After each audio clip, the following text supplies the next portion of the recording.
He's the deal lawyer, and he's the certified coach. Find out what happens when these two professionals talk about universal questions and topics that require insightful answers. This week, the guys meet to talk about. This episode starts now. Just getting our bearings here this morning. Welcome everybody. Welcome to Season 2, Episode 2. So if you didn't see the premiere episode last week, it will be going up later today. And then this episode will show up Friday if you aren't able to catch this Friday live. Mr. Bolden, how are you today? I am a little older. That's right, because somebody had a birthday yesterday. Yeah. Feeling good about it. 46 years old. Good morning. Really glad to be here. Did you do anything special? I did. I went on a special little outing with family and friends. Okay. And enjoyed it thoroughly. And I had some other things that happened last week as well. Some other little gatherings or whatever and everything. So very, very happy to be here for sure. And remind y'all, please share, tell your friends about what we're doing here and everything. Ask a deal lawyer and executive coach. Absolutely. And wait, command, you can do your little wave feature here on Facebook Live if you're watching that way, and also comment. Go ahead and comment in. Yes. We'll try to make it as interactive as we can. Absolutely. So, topic today? Well, PJ, we went back and forth and everything. PJ wanted to talk about work-life balance. Is it possible? Mm-hmm. What is it? What is work-life balance? Mm-hmm. When you hear that, what are we talking about? This is very strange because when you think of balance, you think of something that's 50-50, but we know because of our life and how much time we spend at work and how much time we spend around family, it can't be a true 50-50, but yes, we can achieve some kind of balance. So it's a concept that pretty much says, or the professional that's able to do this is a professional who understands that they're able to split their time and their energy between both work and the other important aspects of their life. So so what should come first? Should it be work, because work allows you to live your life because it funds the things you like to do mm-hmm. and the people you love, mm-hmm. or should it be life? Just living in the moment and having a good time. Thank you for joining, Roger, Shanna. Thank you. Good to see you folks. Well, I love the question. So what it really is about, I think, is you said the word life, and I think that's what it's about. Because in your lifetime, there's a part of you that's the employee, there's a part of you that's the son, there's the part of you that's the father.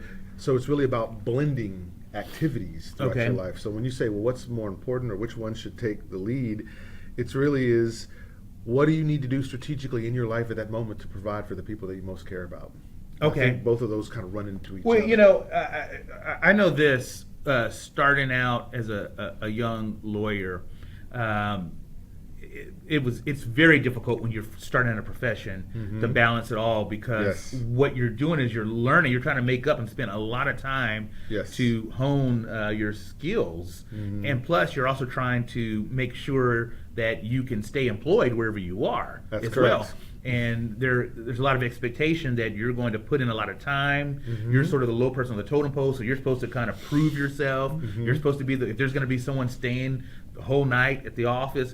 People don't even do that anymore, by the way. Really? So when I remember as a young lawyer, I know mm-hmm. it's terrible, but a young lawyer, the first 4 or 5 years of my career and everything, mm-hmm. they were all-nighters.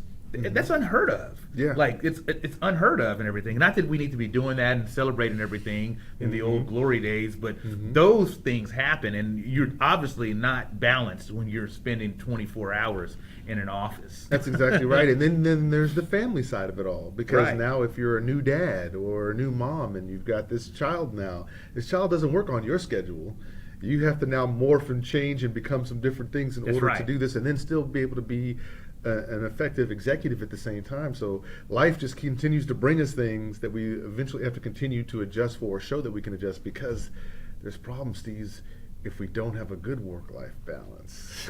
Oh, okay. So, well, if you don't have a good work-life balance, and I think we're constantly adjusting because there are moments in time where I'm grooving, I'm on it. Hey, Gabe. Things are working really well, everything's balanced, and there are obviously other times when it's not, and so it kind of is an ebb and flow kind of thing. That's right. But when things are out of whack, that could be bad. That's exactly right. So when you look at that, you start thinking, well, so then it sounds like there's some importance then to this work-life balance. Like it's not just a concept or things that people who are just ambitious deal with. This is pretty much all of us. So why is it important? Think of it this way.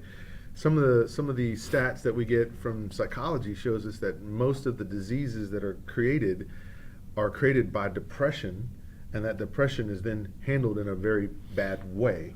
Okay. And so work-life balance, without it, it's easy for someone, if they're doing just all of one thing, to get burnt out, which then will definitely lead to a lot of depression at the same time. So this is a very serious topic at the same time of it might just be a want of somebody who's ambitious. Yeah. You almost have to do this nowadays because would you say that most high-paying jobs are the most demanding jobs? Oh, absolutely. That is the case. And again, Malcolm Gladwell, in one of his books, he talks about how to become an expert in an area and how to be be good at something, and it literally requires at least 10,000 hours. Yeah. And so think about the billable hours for lawyers now and everything. Right. Generally you want to bill about 1950, 1700, 2200 or whatever, and we're talking about getting to getting to 10,000. That's over 5 years you're going to have to be hitting about 2,000 hours, billable hours that is, and everything or whatever. And on top of that, and just to get 2,000 billable hours, you got to put in probably another 1,000 hours of non-billable time and everything. We're talking about a significant amount of time to get there and everything. Yeah. If you're trying to, and that's just the legal profession. Yes. It's across the board. If you're working in a startup or something like that, or or a doctor or whatever it is, there is an enormous amount of time you have to dedicate to it and everything to make sure that you get your product ready, or you're able to provide great service to your clients and you have a good name and reputation. Yeah, and then if you're a naturally competitive person, you're trying to keep up because the competition never sleeps is the phrase that we always hear. They so don't. If they don't Unless sleep, you put them to sleep. That's right. No. Right? Jason, what Mama said, knock you out, but I don't put them to sleep. But yeah, if you think about that, if you're a naturally competitive person, and you know that, and if you believe that the competition never sleeps, now imagine what kind of workload you're going to put on yourself. Right. Well, and that's right. It's a huge strain, and most of us are pretty competitive. Good morning, Tammy. Thank you for joining.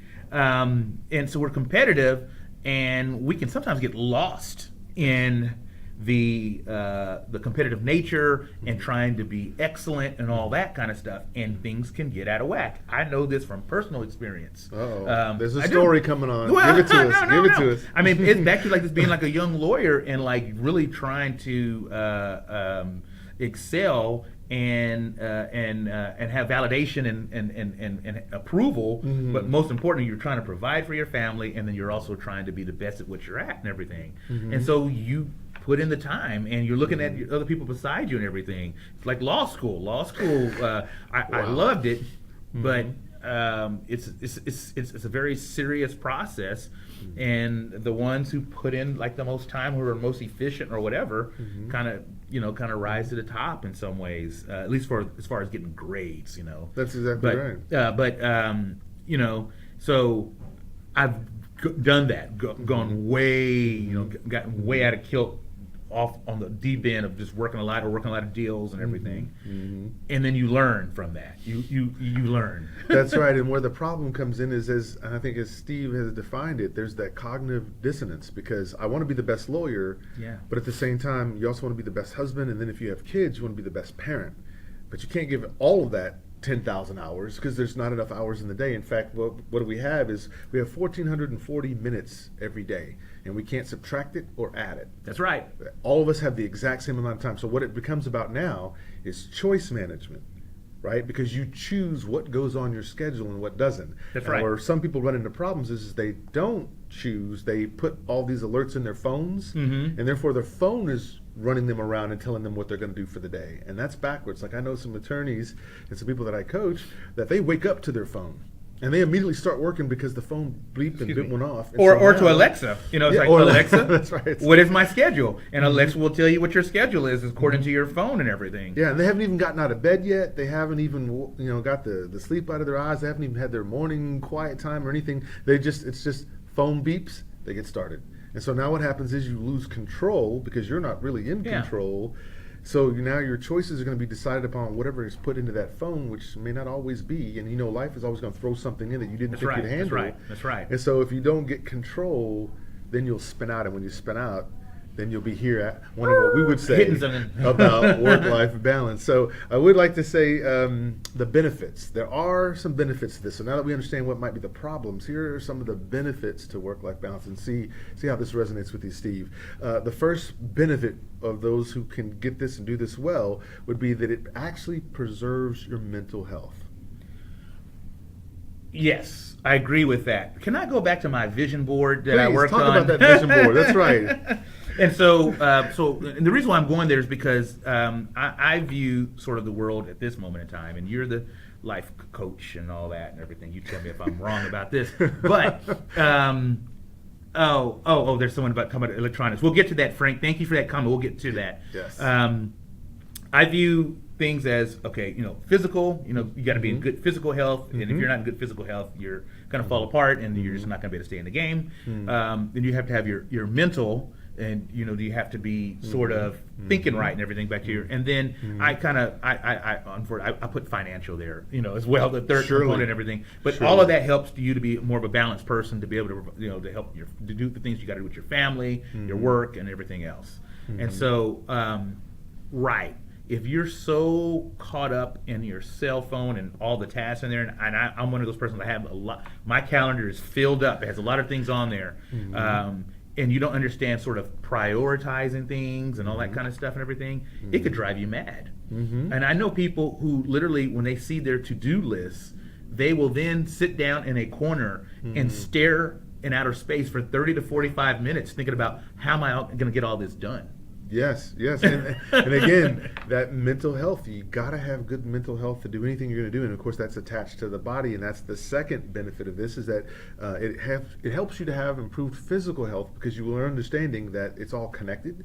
So if I got to take care of my mind, I've also got to take care of my body. And in fact, while taking care of the body, you are taking care of the mind, because you're giving yourself a chance. Say if you get on a treadmill, if you get on a routine, Yes. if you're doing it, the endorphins get pumped. You feel great. When you feel great, that goes to your mind, and you tell yourself, hey, I'm acknowledging that I'm actually having a good time, although I'm lifting a lot of heavy weights. Yeah.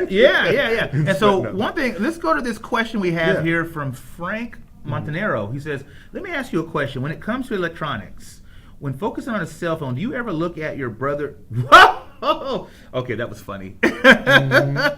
So we got a wise person here. Hey, so Frank needs to be blocked. That is hilarious, dude. And so that might be somebody who's a little out of balance. When you're putting messages out like that, pretty funny. Don't read it. Oh, Tammy, you should have told me that before. As I was reading it, then I see it and everything. Tammy's hilarious. looking out for us. Thank you, We Tammy. appreciate But that. Tammy's probably already been laughing about that and everything. But see, so listen, let me tell you something. Tell me.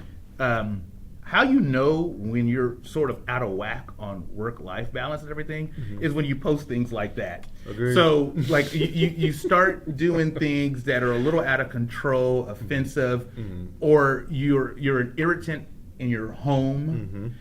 You're arguing with your wife, your kids, and that kind of thing, or you become like, that's when you know, okay, things are out of whack, and you got to figure out what's going on. Why is it happening and everything? It's funny, but so that's a sign. That's one of the signs of it, right? I would say so. A detracted mind is an idle mind, and an idle mind can come up with all kinds of things that make sense to them, but not to the rest of the world. Hilarious. Tammy's like, don't read it. So if you look at that, we take it from there and we say the benefits. So the rest of the benefits, well, I'll just list them real fast, and then we're going to tell everyone out there how to get this, right? Because it's one thing to describe it, it's one thing to say why it's important, another thing to say why it's where there's benefits from it. Because we won't do something if there's not a benefit to it. Then we can talk about how. But real quick, so the benefits, real fast. If you guys are taking notes, it helps you preserve mental health. It helps you improve physical health when you have that proper balance.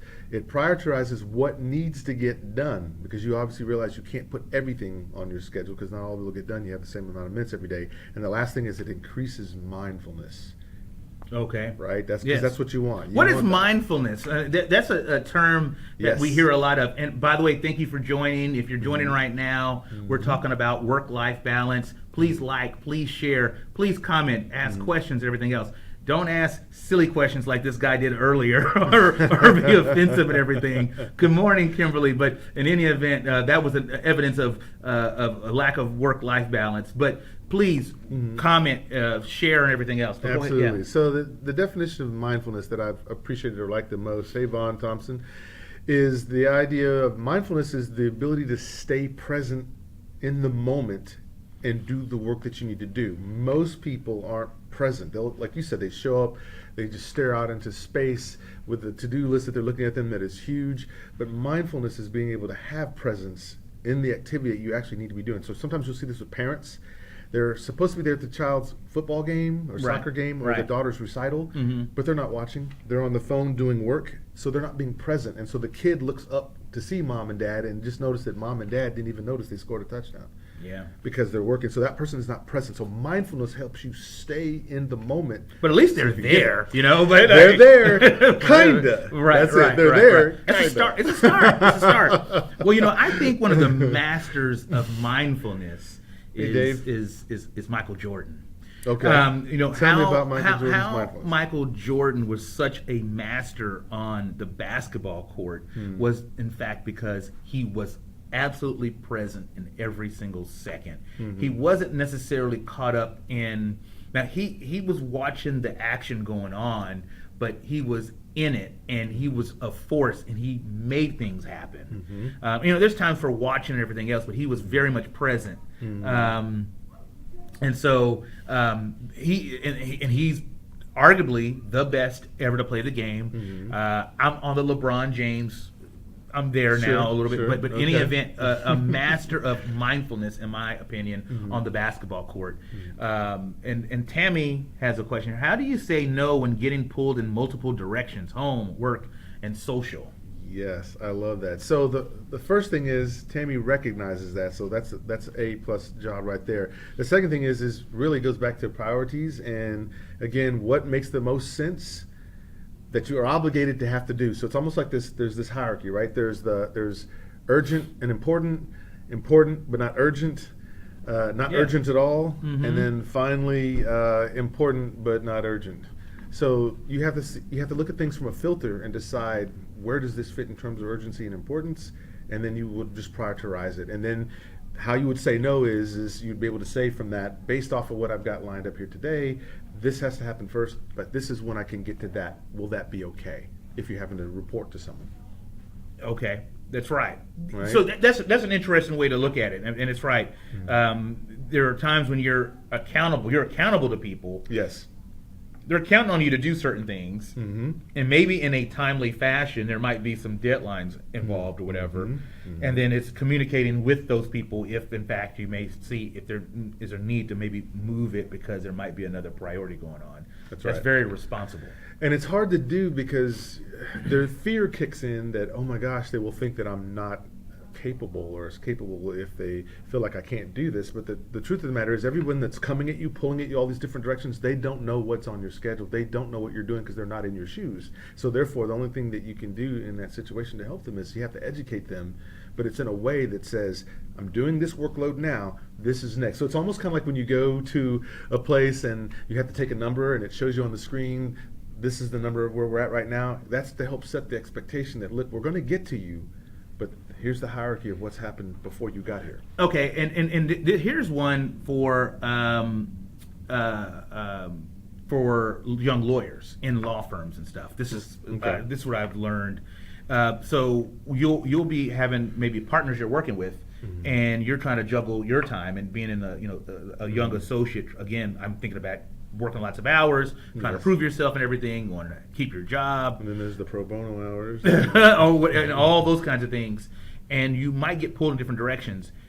Back to letting people know what's on your plate and everything, and actually you sort of have to let those people sort of decide and help you decide what the priority is. You have to get those people to communicate, because a mistake that can be made is that as a younger lawyer in a firm or any of that, that you might try to tell people who sort of control your paycheck like, what is the priority. And so there's leadership, and so and so everybody knows everybody's juggling things, and so the question is, then you have to kind of put it all out there. Everybody can decide, this is what needs to be done first, and those kinds of things. So that's a lesson you got to learn early on, and I imagine that would apply in other places where there's sort of a hierarchy and all that kind of stuff. Yes, and we have a term for it in executive coaching. We call it coaching up. So you're the person that may not be the title.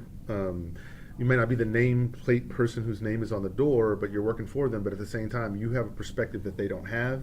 And so we call it coaching up, the ability to help the other people understand or see where you're at without necessarily sounding like you're being condescending or trying to tell them how it goes. Right. And most of the time, when it comes to law firms, what you described, I think what it is when the partner is handing something off to that associate, what the partner really wants to know is, will you handle it? Maybe not that it has to be done at this exact hour, but they just want to know, can I take this off this plate by giving this to you?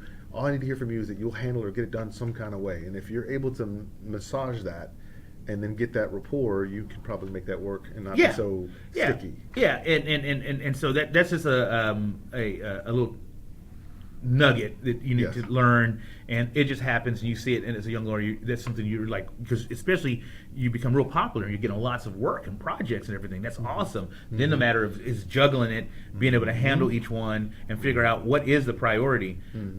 To your point of how to get the work-life balance, this is what I've been doing in the last 5 to 7 years. I use the priority system. And my deal is, I can have a long list of things, but then you sort of look and see, okay, when is it due? How important it is? Who's asking for it? And I usually equate it with, okay, obviously if it's like family stuff, that's going to take precedent. Like going to my son's meet the teacher night, going to a trip for him on taekwondo, or my daughter, college stuff, or whatever it may be. Those things, I mean, like, I'm in a position now where I can work things around and stuff. I have a little more control over after a period of time. It was far more difficult when I was younger, because you're paying dues. Yeah, and so that's why you need partners involved in the process and everything. It helps and everything. But my deal is kind of more of a priority thing. I don't get so caught up in how long the list is. I'm happy to have a long list of things to do and everything, because that makes you know that you're doing things. But it's assessing and understanding what the priorities are. Makes life, for me, so much easier. I don't get caught up in a lot of different things now. It's like, priority, get it done, boom, and moving on and everything. No, I think that's the best way. And so I think with the last few minutes, let's speak to the audience about how to get it. Like, if you're wondering how to get work-life balance, because I think we've described it pretty well. And so I would say the very first thing, and this is something I coach all of my clients, all my executives, and I tell them the first thing you want to do is you want to play to your strengths. What you see most people trying to do is they're trying to make up or cover up for a deficiency or a weakness, and that's how they live their life. That's more negative. I'm more positive. So no, let's play to the strengths, because there's not a strength that you have that couldn't be polished even more. And it's in the polishing of that strength that you find out what you're actually capable of and whether you can take it to a master level. And I think at the end of the day, aren't we all trying to get to world-class performance? Yes. I like to call that the double down. Like, if you do something and you hit a home run and everything, sometimes we're like, wow, it's a home run. You run off the other direction and everything.